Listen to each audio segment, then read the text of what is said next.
Bonjour les poissons, j'espère que vous allez bien. Je suis heureux de vous retrouver aujourd'hui pour un nouveau format de vidéo, le tirage astrologique du premier semestre 2025.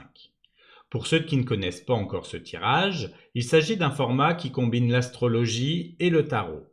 Nous allons explorer ensemble les 12 maisons astrologiques, chacune représentant un aspect clé de votre vie, comme votre identité, vos relations, votre carrière ou encore votre spiritualité. Ce tirage couvre un semestre complet, donc n'hésitez pas à revenir le regarder régulièrement. Certaines choses peuvent ne pas vous parler immédiatement, mais elles prendront tout leur sens un peu plus tard au fil des mois. Aussi, pour ce tirage, je vous conseille de regarder votre signe solaire, mais aussi votre ascendant et votre signe lunaire, pour obtenir une vision plus complète des énergies qui vous entourent. Installez-vous confortablement, prenez un thé ou un café et préparez-vous à recevoir les énergies et les conseils pour ces prochains mois. C'est parti!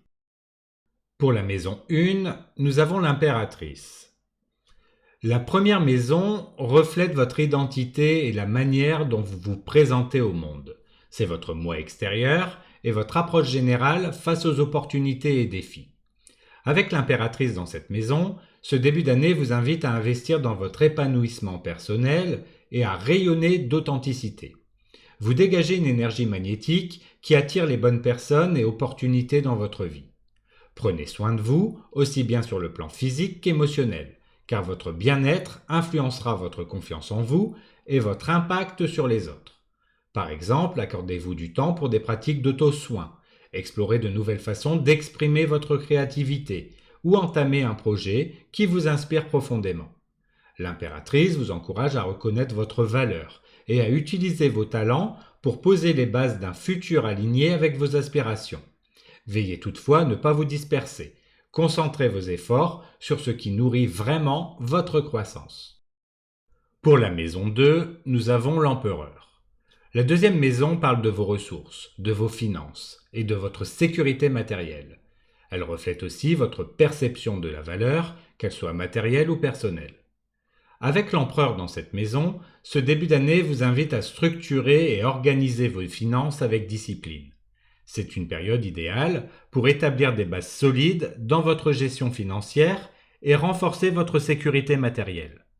Prenez le contrôle de vos ressources, créez un budget clair, planifiez vos dépenses et investissez dans des projets ou des acquisitions qui soutiennent vos objectifs à long terme.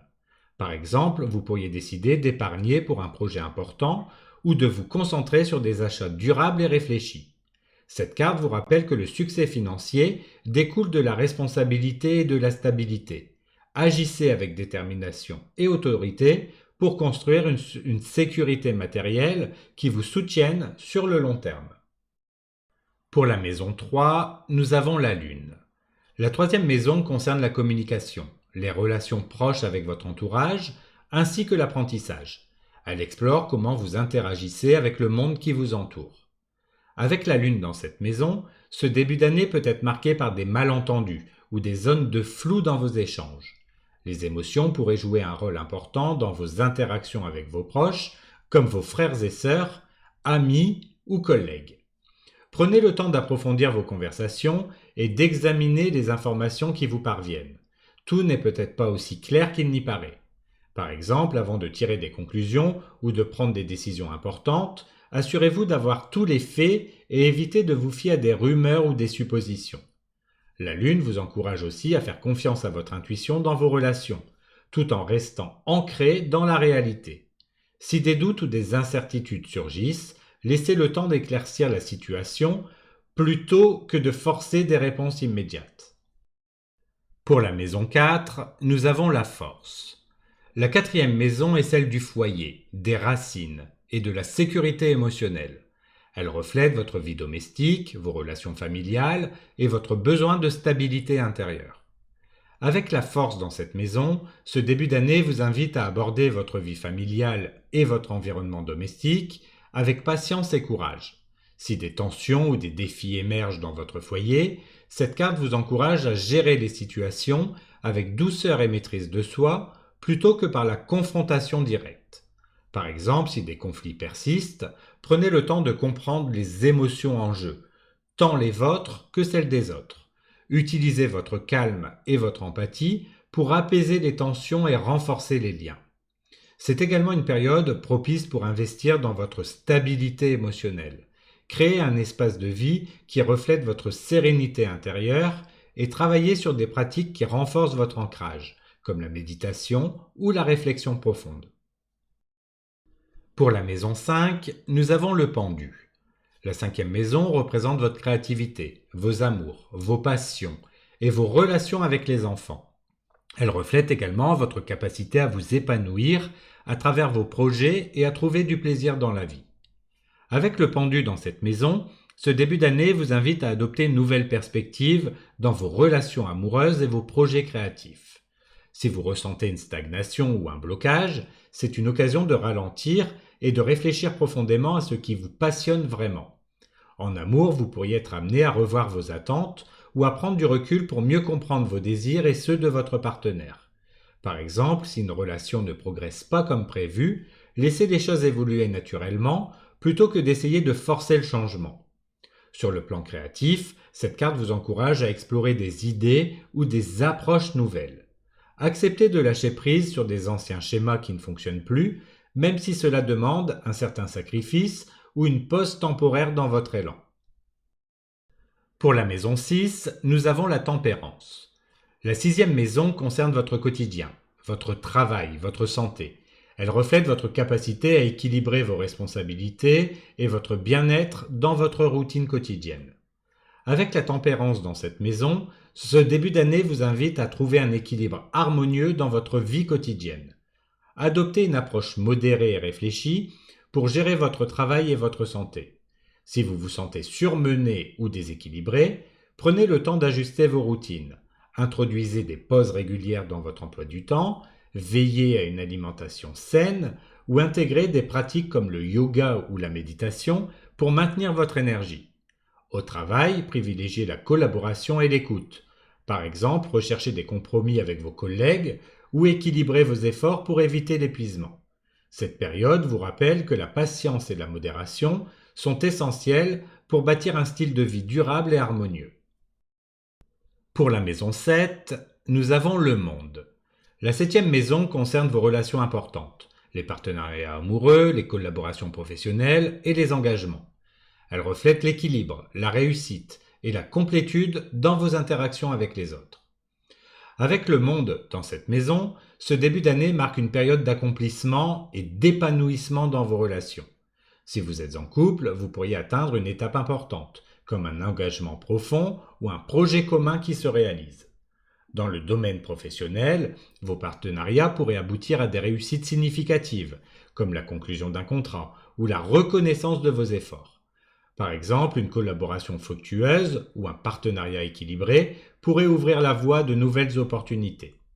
Cette carte vous encourage à célébrer vos réussites tout en restant ouvert à de nouvelles connexions et possibilités. Vos relations sont une source d'harmonie et de croissance mutuelle en ce semestre. Pour la maison 8, nous avons le fou. La huitième maison représente les transformations profondes, les ressources partagées et les renaissances personnelles. Elle explore également votre rapport à l'intimité et au cycle de vie. Avec le fou dans cette maison, ce début d'année vous invite à embrasser le changement avec légèreté et confiance. Vous êtes à l'aube d'une transformation importante et cette carte suggère qu'il est temps de lâcher prise sur les attachements passés pour explorer de nouvelles possibilités. Si vous partagez des finances ou êtes impliqué dans une collaboration, adoptez une attitude ouverte et flexible. De nouvelles opportunités pourraient se présenter, mais elles exigeront une certaine audace de votre part. Par exemple, vous pourriez être amené à prendre un risque calculé, comme investir dans un projet ou accepter un changement imprévu dans vos ressources. Sur le plan personnel, le fou vous encourage à aborder les transitions émotionnelles avec une mentalité de débutant. Laissez-vous guider par la curiosité et la spontanéité pour vous ouvrir à des expériences enrichissantes. Pour la maison 9, nous avons le pape. La 9e maison est celle de l'expansion personnelle, des voyages, de la spiritualité et des apprentissages. Elle reflète vos croyances, votre vision du monde et votre quête de sens. Avec le pape dans cette maison, ce début d'année vous invite à explorer et approfondir vos croyances et vos connaissances dans un cadre structuré et guidé. Cela peut passer par l'apprentissage auprès d'un mentor, la participation à une communauté spirituelle ou l'engagement dans des études supérieures. Si vous envisagez de voyager, il pourrait s'agir d'un voyage significatif, porteur d'enseignements profonds et aligné avec votre quête de sens. Par exemple, un voyage culturel ou spirituel pourrait élargir vos perspectives et renforcer votre connexion à des valeurs fondamentales. Le pape vous encourage également à transmettre votre sagesse ou vos idées, partager vos connaissances ou guider les autres avec bienveillance et intégrité. Pour la maison 10, nous avons l'ermite. La 10e maison concerne votre carrière, vos ambitions, votre contribution au monde. Elle reflète votre quête de reconnaissance sociale et vos objectifs à long terme. Avec l'ermite dans cette maison, ce début d'année vous invite à prendre du recul pour réfléchir profondément à vos ambitions et à votre vocation. Plutôt que de chercher une reconnaissance immédiate, concentrez-vous sur vos aspirations fondamentales et sur ce qui donne réellement du sens à votre parcours professionnel. Cette période est idéale pour effectuer un travail introspectif. Explorez ce que vous voulez construire à long terme et identifiez les étapes nécessaires pour y parvenir. Par exemple, vous pourriez décider de vous former, de perfectionner vos compétences ou de prendre un temps de réflexion avant de vous engager dans un nouveau projet. L'ermite vous rappelle que la lumière et la clarté viennent avec la patience et la sagesse. Avancez avec calme et détermination vers des objectifs alignés avec vos valeurs personnelles. Pour la maison 11, nous avons le jugement. La 11e maison représente vos amitiés, vos collaborations, vos aspirations collectives et vos projets à long terme. Elle reflète également votre rôle au sein des groupes et vos rêves pour l'avenir. Avec le jugement dans cette maison, ce début d'année marque une période de renouveau et de prise de conscience dans vos relations amicales et vos projets collectifs. Vous pourriez être amené à réévaluer vos alliances ou à trier vos relations pour ne conserver que celles qui sont sincères et alignées avec vos valeurs. Sur le plan des projets, cette carte suggère qu'un objectif collectif ou une initiative à laquelle vous participez pourrait atteindre un point culminant, apportant clarté et résolution. Par exemple, vous pourriez prendre un rôle de leader dans un groupe ou ressentir un appel à contribuer davantage à une cause ou à une communauté qui vous tient à cœur. Le jugement vous invite à agir en accord avec vos idéaux les plus élevés, en vous connectant à des personnes et des aspirations qui soutiennent votre évolution. Pour la maison 12, nous avons la tour. La 12e maison représente votre monde intérieur, votre spiritualité et vos processus d'introspection. Elle est également liée aux épreuves karmiques et aux transformations profondes. Avec la tour dans cette maison, ce début d'année pourrait apporter des bouleversements ou des révélations profondes dans votre vie intérieure.